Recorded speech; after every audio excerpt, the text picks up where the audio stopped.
Yeah. Peace, everybody. I want to thank my uh, three, four, five viewers for all that they do because I make these videos for you.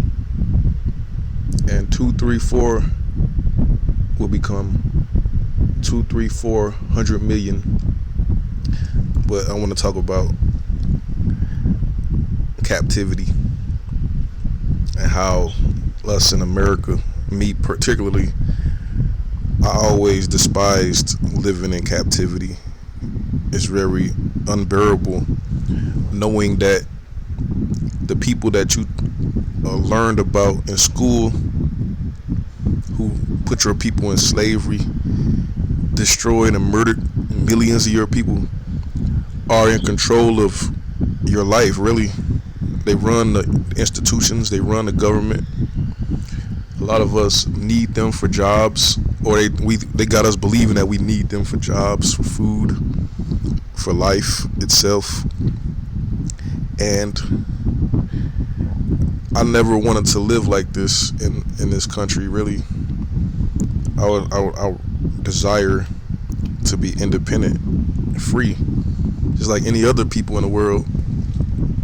I think black American people are the only people that we know of that doesn't have a nationality, doesn't have a history, a culture. We have been totally destroyed. And we have people who have, survived atrocities and genocides, like the so-called Jews, the so-called Indians, Native Americans. But the one thing that they still have is their identity. We have been destroyed mentally, spiritually. We have to really become a whole new people. Because right now we're in the possession of a white person, the white man, the Anglo-Irish, who despises us, deprives the black people of livelihood or the basic necessities of any human being. They're very cruel and inhumane to the black people, the so-called black people, or the Negro. They have this disdain for the so-called Negro, but at the same time, the so-called Negro, their every waking moment and thought is to be approved, is to seek approval and acceptance from this so-called white man. This so-called white man is our living God on earth, our oppressor, our devil, and our God. The so-called American Negro feels that there is no life without this so-called white man. So we're not even trying to do the simplest things to become free, let alone demanding freedom or fighting for freedom or just doing what the East Indian people did under Gandhi, non-violent resistance, who just ignored the British. The so-called American Negro ignores each other. They are like the bastard children of the so-called white man. Obviously, the so-called white man do not want you. Do not want you in his institutions. Do not want you in his organizations, his businesses, nothing. Why don't you go and create your own businesses? We had those, but you didn't want those because you felt that you were being deprived of true, what do you say? You felt that the real institution was being enjoyed by the so-called white man. The good institution, the good food. You felt that yours was not good. It was less than. So when you had the chance to go into the so-called white man's institution, you ignored and destroyed your own institution. You're not even teaching your children the fundamentals of freedom, being able to elect and to decide who you are and who your leaders are and what your destiny and what your reality is, because you fear that the so-called white man would kill you. You fear losing your life. Therefore, hold on. You fear losing your life. Hold on. mic is on. Yeah, you fear losing your life. Your fear of death is preventing you from even trying to become free. The penitentiary is full of so-called black people, men and women, who risk their life and freedom committing a crime, but they could have used that same opportunity to get free. You went to jail for committing a murder or stealing or robbing a liquor store, robbing a bank, robbing a person, brutalizing a person, stealing something. You could have used that same opportunity to try to attempt freedom on a massive scale. The same people that's in jail for life in prison should have been in jail trying to get free and being independent, being able to determine their own destiny. They got us brainwashed thinking that life is about getting money, and money is the pieces of paper with the white man's face on it. And when you get these pieces of paper with a white man's face on it, you'll be able to purchase lavish luxury items to make you feel comfortable in your oppression. Like, everything that you do is to cause you to ignore and to forget your oppression, to distract you from your oppressor, so you don't actually have to be obligated to do something about it. So you spend your whole day getting high, getting drunk, sitting on the porch, talking about everything but the oppressor and how to topple the oppressor, how to overthrow the oppressor, how to defeat the oppressor. That should be the continuous prevailing thought and conversation until the victory is won. See, the victory hasn't been won. The Black National Anthem say, until victory is won. Liberation. It say, lift every voice and sing until earth and heaven ring with the harmony of liberty. You're not singing for no liberty. You're singing for money. You want to be comfortable under oppression. You want a system of justice. You feel that the so-called white, wicked, racist judges will be somehow just. You feel that they actually have an opportunity or the ability to be so-called just and good to you. They had 200-300 years to be good to you, and it hasn't happened. And you still hope and pray that you will be accepted and live in harmony with your enemy. It's not going to happen. The main thought, the continuous thought should be the four prerogatives. Number one, establish an independent nation, a republic or whatever type of nation, a dictatorship, a so-called democracy, an independent, separate nation from the white man. Number two, a central banking apparatus in order to fund and finance all of the endeavors and desires of the nation. Number three is to reintegrate back into the nation and reattach the fragments that has occurred due to the false hope and dreams of integration that destroyed and shattered the black people in all aspects, and especially the family has been totally shattered after integration. And those pieces, like Humpty Dumpty, might not be able to be put back together again.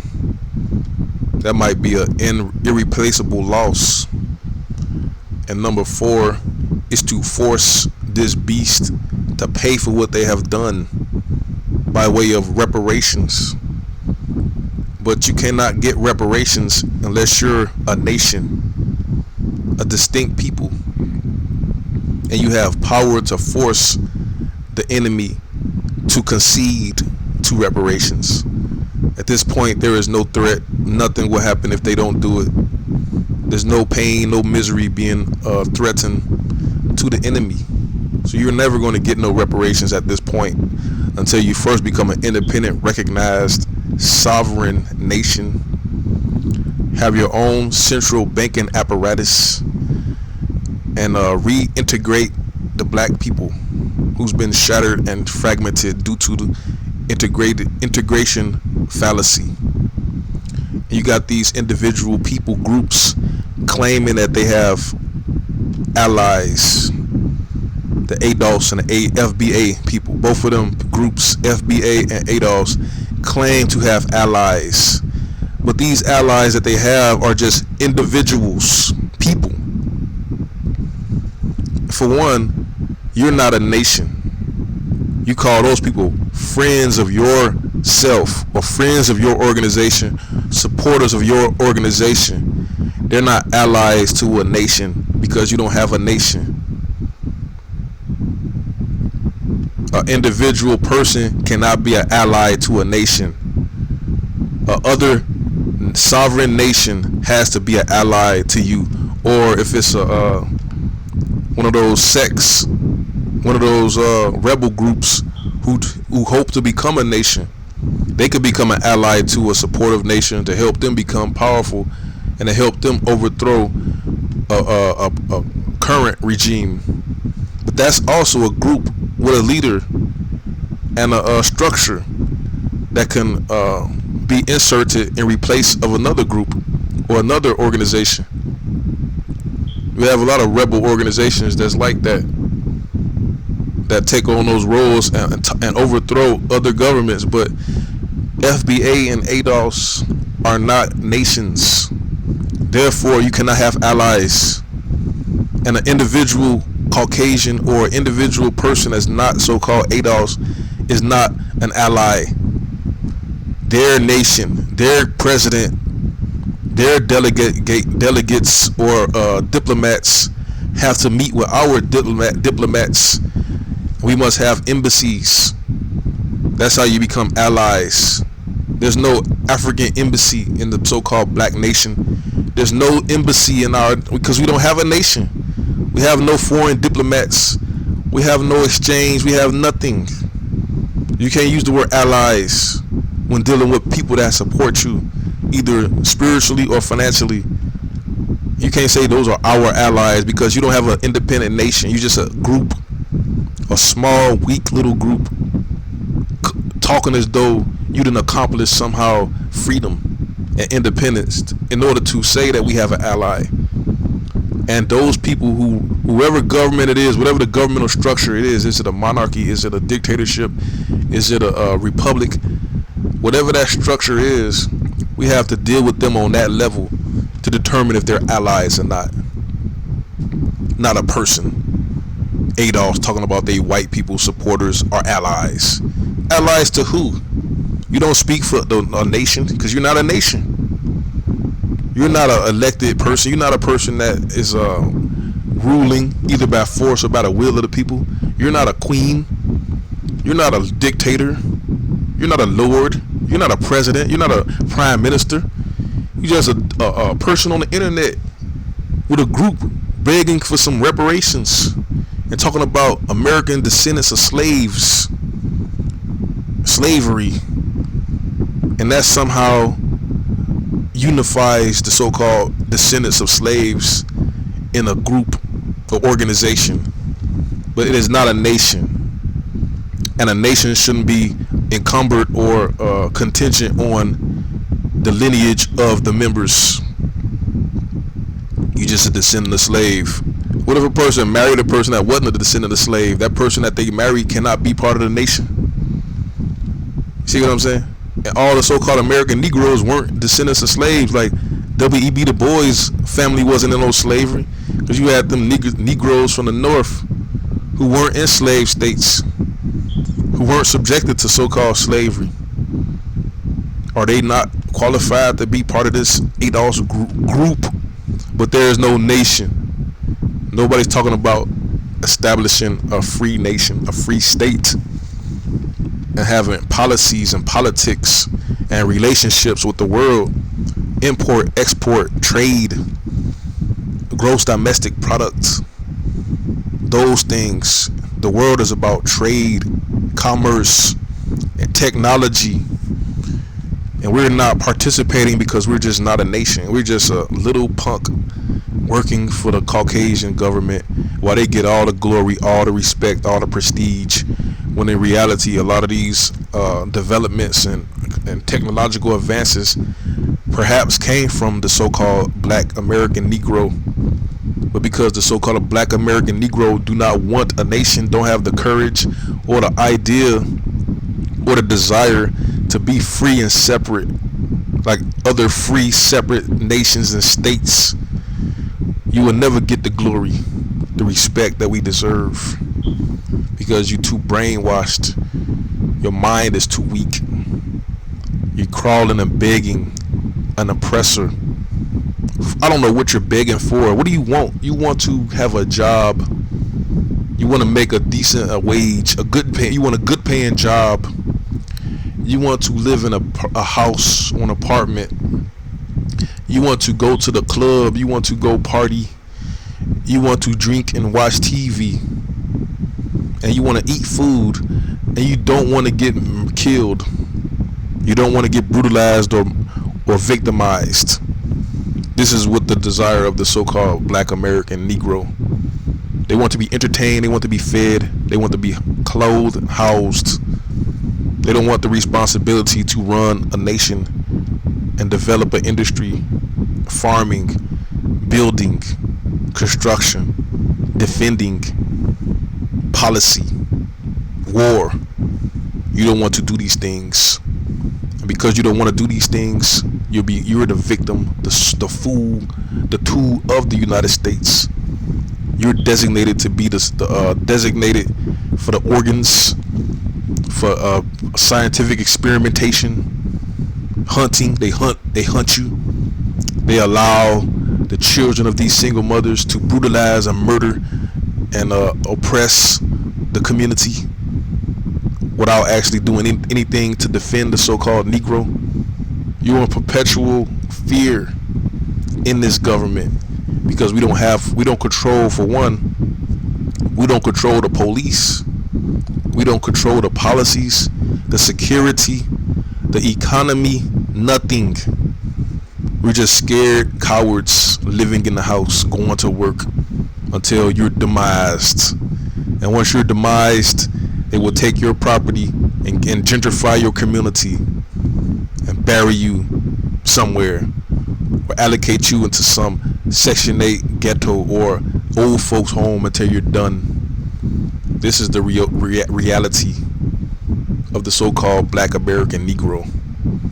And the so-called American Black Negro female is the disgrace of the entire planet.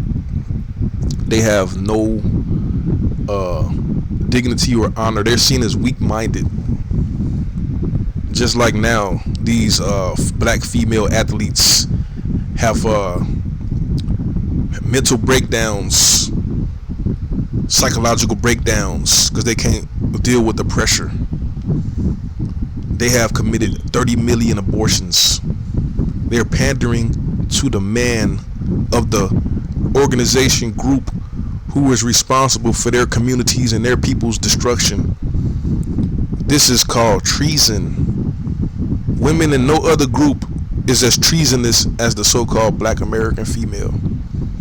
They do nothing to promote independence. They don't teach their children about freedom, the need to be separate, nothing. They're teaching their children to be cool and comfortable in this position, this arrangement that we have agreed to in America, the United States, to be a second-class, nothing minority, peasant, third-class, bottom-of-the-barrel, so-called citizen with no rights, no privileges, no access, nothing. Your voice is totally, unless they need a vote. They're going to need a vote. They know you're going to go and vote for them for the fact that you're loyal to an enemy who does nothing for you. You are a traitor, a treasonous traitor. The main objective of the so-called black people should be, first and foremost, liberty, freedom, victory, separation, being independent, sovereign, with self-determination, determining your own path of life without being under foreign domination. The European white man is a foreigner from Europe dominating a people in a whole nother continent. Their entire life is dominated by the so-called white man with the support, with the validation of the black so-called elite. The talented tents are right there. The Black Caucus Congress are right there writing the laws to destroy you. You think they're in there helping you. The Black Democrat Caucus is in there selling your souls, the souls of black folks, selling your future. They're not advocating for your children. They're not advocating for your future.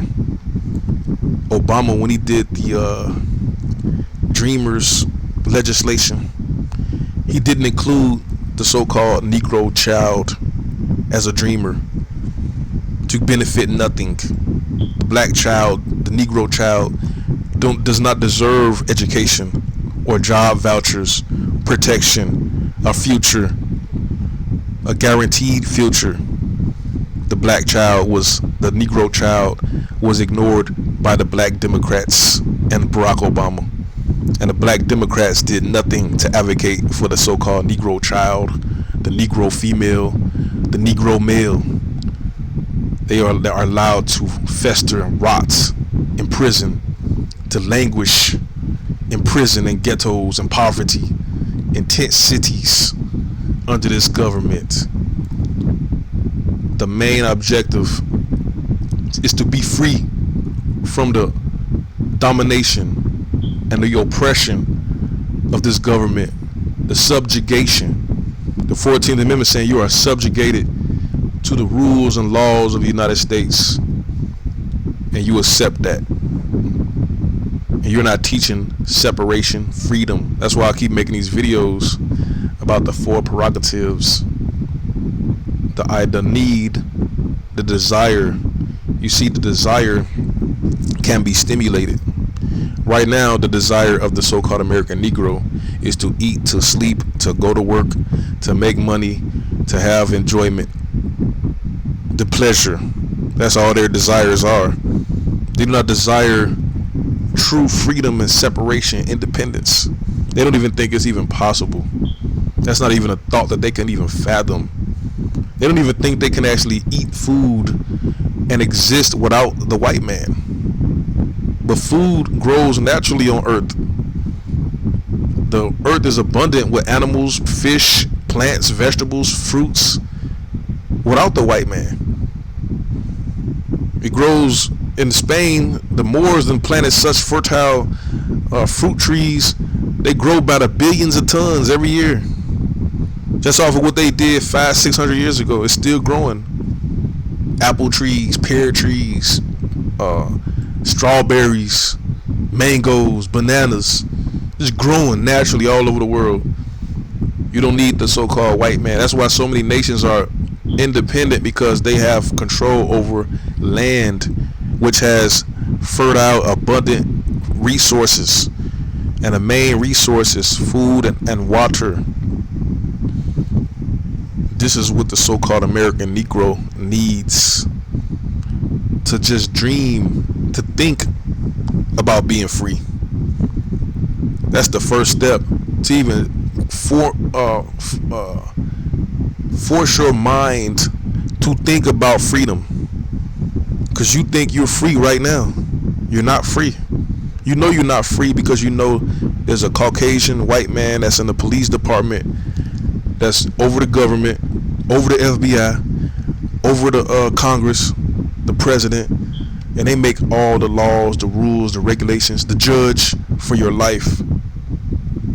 And you're not there when they're making these decisions to destroy your life. This is not freedom. Freedom is not secret. Freedom is knowing who, what, when, where is making the laws, knowing what the laws is and how do these laws affect you, and what is your share in the resources, what is your share in the land, in the industries? What is your portion as a birthright, as a member of the society? What is your what do you get out of it? Right now, you get nothing. You give and you get nothing. You give and you receive zilch. This has to change, but the mind has to be on the first prerogative, which is separation and freedom. Having an independent, free state, whatever state that may be it a monarchy, be it a republic. If that what the people choose to have, we could have a monarchy in which a king or a queen is in rule, or a family, or oligarchy, a group of people is in charge, or it could be just a republic, elected officials based on law, which is probably the best form of government, a republic, which means that nobody supersedes the law. The law is the king. And this was the government structure of the children of Israel before they created a royal monarchy family based on King Saul and King David. But yeah, it's just my video, and I make these videos for the 2 or 3 people that listens. Alright, peace.